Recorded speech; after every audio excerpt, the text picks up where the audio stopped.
दावे के साथ कहता हूं कि मुख्यमंत्री जी आ जाएं, अल्बर्ट हॉल के सामने बैठ जाएं, अपनी 2 साल की हिसाब ले लें, हम हमारा शुरू के 12 महीने का ले लेंगे और शुरू के 12 महीने में 2 साल की तुलना कर लें। ये तो कह रहे 5 साल, जो 5 साल में करना था कर दिया। आप किसी की भी सेक्टर को ले लीजिए, इन्होंने कोई काम नहीं किया। कहते हैं 73% तो वादे ही पूरे कर दिए। एक वादा जो देश के प्रधानमंत्री ने कहा था ERCP को राष्ट्रीय परियोजना बनाऊंगा, वो पूरा किया हो तो बता दो। दूसरा आपने वादा किया था प्रधानमंत्री जी ने कि हरियाणा के बराबर मैं राजस्थान का पेट्रोल सरकार आते ही 1 महीने में कर दूंगा, वो आप बता दीजिए। किसान को गेहूं में बोनस की बात की थी, किसान सम्मान निधि की 12,000 की बात की थी, वो बता दीजिए।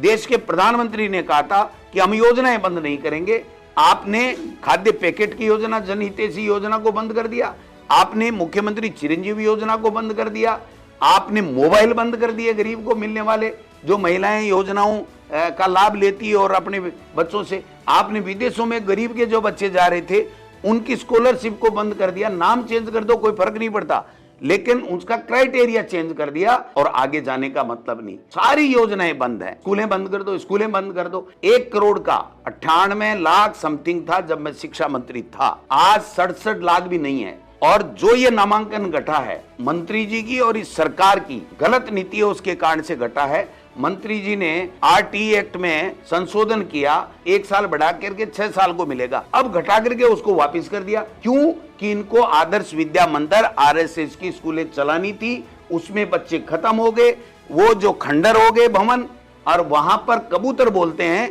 इसलिए यहां से बच्चा निकले और RSS की पाठशाला आदर्श विद्या मंदिर में जाए।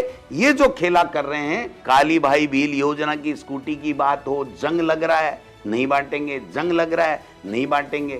झालावाड़ में 7 बच्चे मर गए, आज तक भवन नहीं बना। हाई कोर्ट ने इनको लताड़ लगाई कि स्कूलों के अंदर आप कब तक मरम्मत करोगे ये बताइए, वरना अपने प्रमुख शासन सचिव को यहां पर हाजिर किया जाए।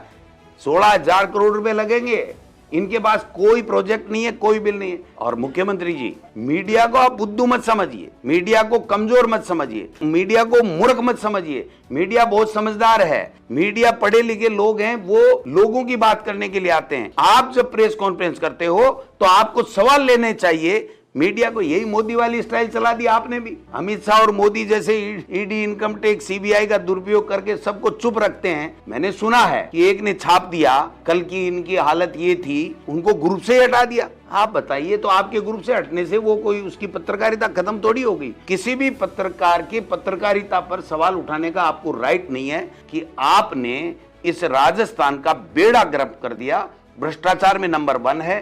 दिसंबर बाद में इनकी बजट की स्थिति यह है कि दिसंबर बाद में कर्मचारियों को वेतन नहीं मिलेगा। यह स्थिति इन्होंने इस राजस्थान में कर दी। और अपराध आप देख रहे हो, कुचामण में रंगदारी के चक्कर में मार दिया। रोजाना धमकी मिल रही है, कभी 5 करोड़, कभी 2 करोड़, कभी 3 करोड़, कभी किसी को मार रहे हैं, कभी किसी को मार रहे हैं। आप कर क्या रहे हो? आप प्रदेश के गृह मंत्री भी हो, आपने कभी सोचा इस बात के लिए? ये लोग बाग कुछ नहीं करेंगे, ये दिल्ली हाजिरी देंगे और दिल्ली से जो पर्ची आएगी वो पढ़ देंगे।